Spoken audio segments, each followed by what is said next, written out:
नमस्कार, जय श्री कृष्ण। मैं जया गुप्ता। इस वीडियो में मैं वैशाख मास महात्म्य के 16वें दिन की कथा लेकर आई हूँ। 16वें दिन की कथा के रूप में हम वैशाख मास महात्म्य के 16वें अध्याय के पाठ का श्रवण करेंगे। इसके पहले के प्रथम 15 दिन की कथा के वीडियोस मैंने मेरे चैनल पर बना रखे हैं, जिन्हें आप मेरे चैनल पर जाकर देख सकते हैं और कथा को श्रवण कर सकते हैं।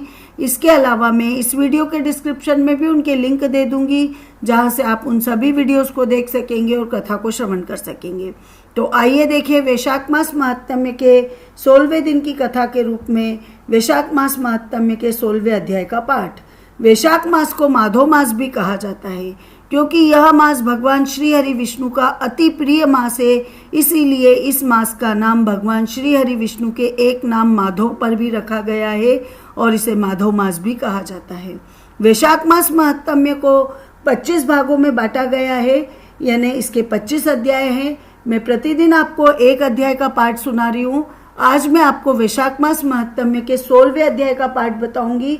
मैं 16वें अध्याय का पाठ शुरू करूं उसके पहले मैं आपको आज भगवान श्री हरि विष्णु के पंच रूप मंत्र की जानकारी दे रही हूँ, जिसमें हम भगवान श्री हरि विष्णु के 5 रूपों की उपासना करते हैं, आराधना करते हैं। आइए देखें मंत्र।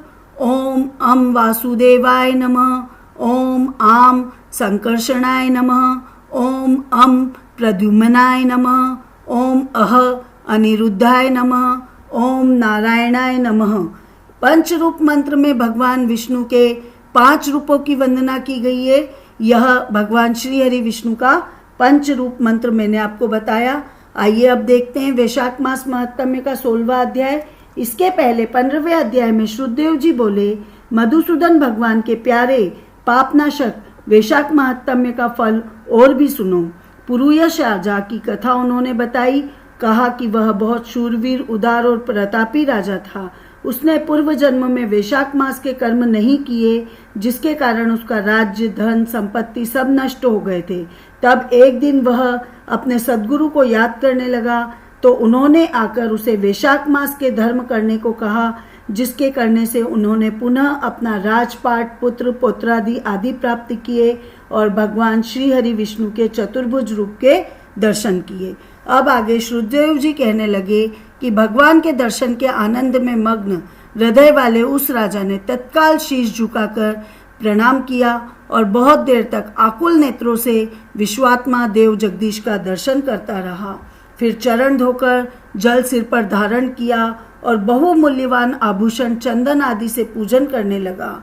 धूप, दीप, फूल माला, नैवेद्य और आत्मसमर्पण आदि से भगवान श्री हरि विष्णु को प्रसन्न कर बोला, हे निर्गुण विश्वमूर्ते, आपके चरणारविंद धन्य हैं। ये चरण शरणागतों के पाप दूर करने वाले हैं। तुम्हारे चरणारविंद को भूल तृषा से व्याकुल अनेक योनियों में भ्रमण करता हुआ न मैंने दान किया, न साधु की सेवा की और न ही आपकी कथा सुनी। उस अपराध से शत्रुओं ने मुझे पराजित कर दिया। मेरा सारा वैभव नष्ट हो गया। तब मैं वन में चला गया। मेरे गुरुओं को स्मरण करते ही गुरु ने आकर मेरी दीन दशा पर दया कर दुख से छुड़ाने के उपाय बताए। उनके बताए वैशाख के धर्म कार्य जो शुभ फल देने वाले थे, मैं उनको करने लगा और उन व्रत के प्रभाव से मुझे संपूर्ण वैभव मिला और मैं अत्यंत प्रसन्न हूँ। हे परमात्मन, संतों पर अनुग्रह करने वाले, आपको नमस्कार है। हे जगनिवास, हे देवेश, आप प्रसन्न हो जाएं, जिससे आपके चरण कमलों में मेरी स्मृति हो। हे प्रभु, पुत्र, स्त्री, कोशादि में मेरी आसक्ति न हो। मेरा मन आपके चरणारविंद में लगे। मेरी वाणी आपकी दिव्य कथा कहने में लगी रहे। मेरे नेत्र आपकी मूर्ति के दर्शन में लगे रहे। मेरे कान कथा श्रवण में और जिह्वा आपके कमल गुणानुवाद में अर्पित हो। नासिका आपके चरण कमल का मकरंद सूंघने में प्रवृत्त हो। हाथ आपके मंदिर की सफाई करने में और आपके भक्तों को सुगंध युक्त चंदन आदि के लेपन में लगे रहे। पाँव मुझे आपकी कथा में लेकर जाएं। मेरी मूर्धा सदा आपकी वंदना में, कामना आपकी कथा में और बुद्धि आपके विचारों में सदा लगी रहे। साधु संगत और आपकी श्रेष्ठ कथाओं के गाने में मेरे दिन बीते। हे प्रभु, एक पल भी आपके प्रसंग बिना व्यतीत न हो। हे विष्णु, मैं संपूर्ण राज्य पुत्र पौत्रादि किसी की भी इच्छा नहीं करता हूँ, मैं तो आपके चरण कमल की सेवा के इच्छुक हूँ। ए राजा की ऐसी स्तुति सुन भगवान प्रसन्न हो बोले, तुम पाप रहित निष्काम मेरे भक्तों में श्रेष्ठ हो। 10 सहस्त्र वर्ष की तुम्हारी अवस्था हो, दिव्य धन संपत्ति, मेरी दृढ़ भक्ति और अंत में मेरी सायुज्यता तुम्हें मिलेगी। जो प्राणी तुम्हारी ही की स्तुति करेंगे, मैं उन पर प्रसन्न होकर उन्हें निसंदेह भक्ति और मुक्ति दूंगा। आज के दिन अक्षय तृतीया में स्नान दान आदि करने, गोदान करने, बेलदान करने, पितेश्वरों के निमित्त श्राद्ध करने से अक्षय फल प्राप्त होता है। मृत्यु, जरा, भय, पाप सब नष्ट हो जाते हैं।